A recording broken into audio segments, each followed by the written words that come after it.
राधे राधे। अब हम इसमें इस वीडियो में चौथे अध्याय का महात्म्य सुनते हैं। चौथे अध्याय का महात्म्य। लक्ष्मी जी ने पूछा कि हे श्री नारायण जी, श्री गीता जी के पाठ करने वाले को छूकर भी कोई जीव मुक्त हुआ है? तब श्री नारायण जी ने कहा कि हे लक्ष्मी जी, तुमको मुक्ति की एक पुरातन कथा सुनाता हूँ। भागीरथी गंगा जी के तट पर एक काशीपुरी नाम का नगर है। वहाँ एक वैष्णव रहता था। वह नित्य गंगा स्नान कर श्री गीता जी के चौथे अध्याय का पाठ करता था। एक दिन वह साधु वन में गया। वहाँ बेरियों के 2 वृक्ष थे, उनकी बड़ी छाया थी। वह साधु वहाँ बैठ गया और बैठते ही उसको निद्रा आ गई। एक बेरिया से उसके पांव लगे और दूसरी के सिर लग गया। वह दोनों बेरियां आपस में कोप कर पृथ्वी पर गिर पड़ीं। उनके पत्ते सूख गए। परमेश्वर की इच्छा से वह दोनों बेरियां ब्राह्मण के घर 2 कन्याएं हुईं। फिर ब्राह्मण के घर जन्म लेकर उन दोनों कन्याओं ने तपस्या करना आरंभ कर दी। जब वह दोनों बड़ी हुई तब उनके माता पिता ने कहा कि हे पुत्रियों, अब तुम्हारा विवाह करते हैं। तब उन दोनों ने माता पिता से कहा कि हम विवाह नहीं करेंगे। उनको अपने पिछले जन्म की खबर थी।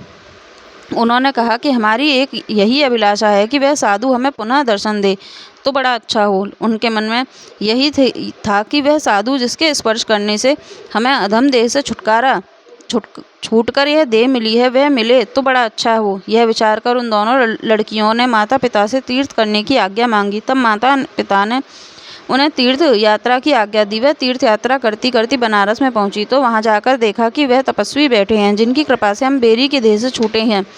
तब उन दोनों कन्याओं ने चरण वंदना करके विनय की, हे संत जी, धन्य हो, आपने हमको कृतार्थ किया है। तब साधु ने कहा कि तुम कौन हो? मैं तुमको नहीं पहचानता। कन्याओं ने कहा कि हम आपकी पहचानती हैं। हम आपको पहचानती हैं। हम पिछले जन्म में बेरियों की योनि में थे। एक दिन तुम वन में आए तो तुमको बहुत धूप लगी थी। तब आप बेरियों की छाया के तले आ बैठे। लंबासन होने से एक बेरी से आपके चरण लगे और दूसरी बेरी से सिर लगा, तो उसी समय हम दोनों बेरी की योनि से मुक्त हो गए। अब हमने ब्राह्मण के घर में जन्म लिया है और बहुत सुखी हैं। आपकी कृपा से ही हमें मोक्ष को प्राप्ति हुई। तब तपस्वी ने कहा कि मुझे उस बात का पता ही नहीं था। अब तुम आज्ञा करो, तुम्हारी क्या सेवा करूं, क्योंकि तुम ब्रह्मरूप उत्तम जन्म श्री नारायण जी का मुख हो।